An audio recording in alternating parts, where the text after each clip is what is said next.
everybody? It is Arkham, and we have a fantastic video for you guys. And we are doing a top 8.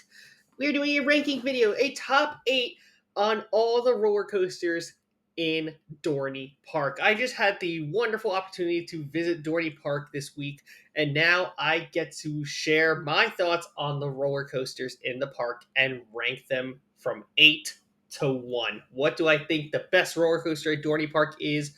Where does every other ride fit in the park, and where they rank? Because there's a lot to digest about this park. This was a really fantastic park with some really one-of-a-kind attractions and a lot that I didn't really expect. There were a lot of great surprises here and also a lot of great roller coasters, which made this list very difficult to rank. This list is certainly going to be controversial in a way, as I think there's a lot of favorites for a lot of people, and I think the favorite roller coasters in this park really vary based on the person.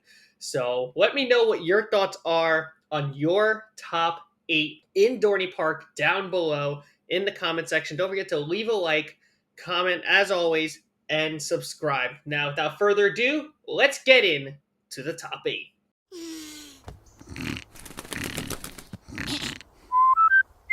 Coming in at the number 8 spot, we have Woodstock Express, the kiddie coaster located in the Planet Snoopy section.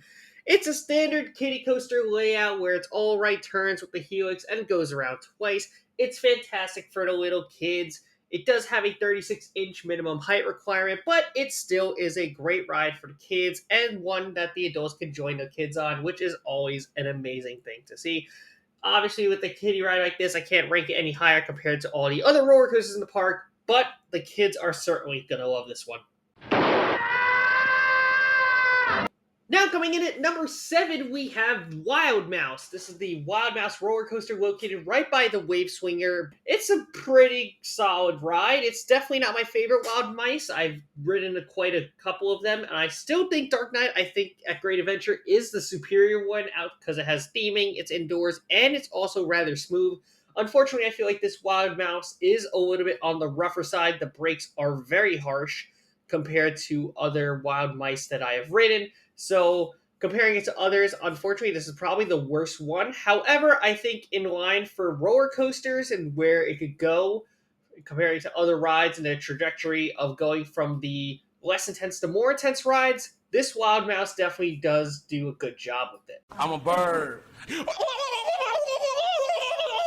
Next up at the number 6 spot is Thunderhawk, the now 100-year-old wooden coaster located right next to Steel Force and the Scrambler. This is a very fun wooden coaster that got quite some love during the off-season for this 2024 season. I mean, it really deserves it. It's a very fun layout. It's not a very long ride by any stretch of the means, but it certainly is a very fun roller coaster. On the smoother side, even in the back row, I may have only gone on it once, but I still think it was relatively on the smoother side for a wooden coaster. I thoroughly enjoyed this ride. I thought it was a lot of fun and fits very well into the park's lineup. Number 6, Thunderhawk.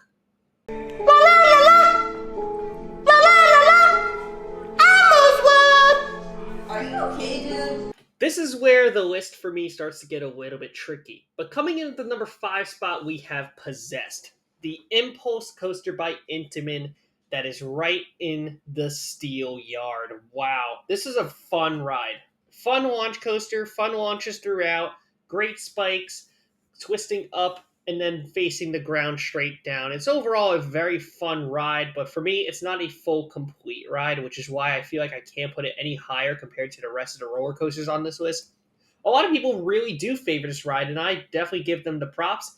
I think for me that even though it is a very fun ride in terms of the launches and in terms of what it does, I wish there were a little more with these kind of rides. And unfortunately, there's not a lot of them left now, so I'm grateful that Dorney still has this one. Hail Hydra. The number 4 spot arguably goes to the weirdest coaster I've been on to date, and that is Hydra the Revenge, a B&M floorless roller coaster. Wow, what a very wacky ride. For starters, you exit the station and you go upside down. I think that's absolutely bonkers. But then the next inversion claims to be an inversion and is not. I mean, this ride is just weird. Also, the Cobra roll looks so weird. I don't even know. This ride is just weird, but it's still a lot of fun. I think of all the B&Ms in the park, it is the weakest. It has a little bit more shakiness to it compared to the other two. It still has its moments where it definitely shines. I think the JoJo roll is easily one of the best things about this ride for sure. It's definitely one of the more eye candy elements of the ride. It's a beautiful color scheme, and I think it works really well along where it is placed. I just think right now, Hydra is such a weird ride. It was a tough one for me to place, but I think number 4 is a good spot. Firmly grasp it in your hand. Firmly grasp it! Okay, the haters have entered the chat. Coming in at number 3 is Talon, the Grip of Fear. Man, I almost put this ride lower on the list after my first initial ride on it. I would have probably put this honestly at number 5, and then I wrote in the front row and realized how intense this ride could actually get. Yeah, my first ride was in the back. I thought it was gonna be more intense. I thought there was gonna be a little bit more going on. No. You gotta ride this thing in the front. This ride in the front is another demon, and it's probably because it also warmed up during the day. But oh my gosh, I was graying out on the first inversion. The intensity was getting to my feet, and that happened on an invert coaster. That's never happened to me before. And I'm like, wow, I didn't realize how intense this thing could get until I actually sat in the front row. But yeah, this ride definitely means business. It's definitely smooth. It is a little bit short for my liking, even though I think Batman the Ride's like the same length, and Hydra I think was a little bit longer. So I think the intensity is why it ranks above Hydra. But for me, there's a B&M coaster that I think is a little bit more intense and why it ranks a little bit higher. Look, I'm not being biased here, I swear. Coming in at the number 2 spot is Iron Menace, the newest addition to Dorney Park, opened in 2024. Holy moly, this ride is something else. My opinion, the best B&M at Dorney Park. We'd have to see what happens as more seasons progress with this ride, but I think right now it's safe to say that I believe Iron Menace deserves the number 2 spot. And it's not just the ride itself that really impressed me.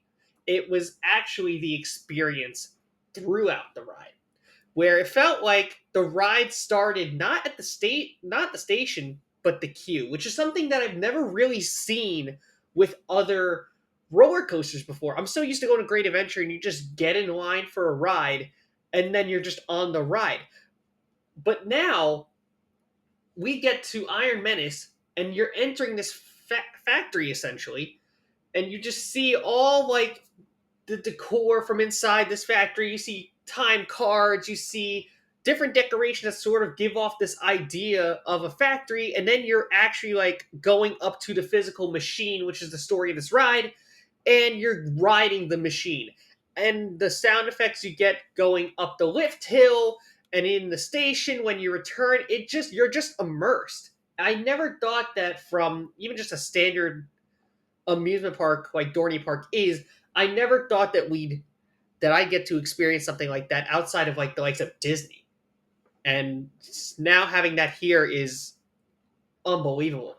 And my expectations were just exceeded. I'm at a loss of words when I got to experience that and just go through the whole motions 3 times. Got one ride in the front row and then 2 more in the second row, which are all really good rides. It does have the shake, it does have the B&M rattle, especially if you are towards the outer seats. But if you sit towards the middle of the train, it's definitely a little bit smoother. And I did get to experience both ends of that.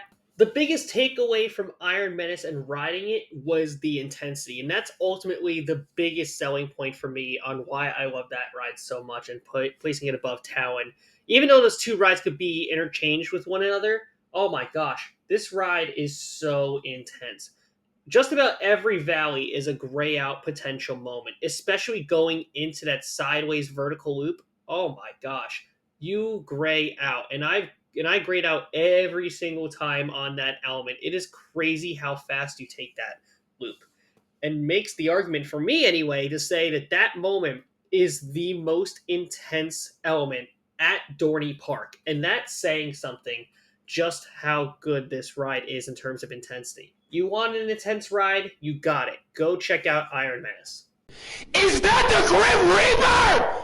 Folks, we have made it to the number 1 spot, and it's going to none other than the hypercoaster Steel Force. What a very fun roller coaster this is. A very unique hypercoaster in the sense of not only the ride vehicles, but also just the layout. I'm not used to seeing something like that, especially a super long train on a hypercoaster, but man, what a really fun ride that is. Front row gives some nice airtime. Back row gives you that nice pull down the first drop. It's just a fun ride. And then you get to the back half when you have that helix all the way in the back, and you're not only just pulled to one side, and it's also super smooth, might I add, but you really get a lot of force in that back helix. It's really, really fun. It's sort of unconventional, at least from what I've seen from other roller coasters. It's a very fun ride. And yeah, it does have a little bit of everything. It has airtime, it has some intensity. It just has the perfect mix of things that you would want in a roller coaster. Steel Force just does a wonderful job. It's a fantastic standout for the park. And I'm very, very happy that I got the chance to ride Steel Force. It definitely deserves the number 1 spot in the park, in my personal opinion. Dorney Park really has a great collection of roller coasters. Obviously, I, for one, would love to see more additions like Iron Menace come to the park, but who knows what could happen in the next couple of years. But that is my current top 8 at Dorney Park. Let me know what you guys think of that. If you guys want to see another countdown sort of top 10 video, leave a like, comment, subscribe. Let me know, what is your top 8 at Dorney Park? And perhaps we might have the same top 8 for all I know. It would be great to see your opinions on what you think of my opinions. Be sure to leave a like, comment, subscribe. Always thank your ride operators, and have a fantastic rest of your day. Bye! Here we go.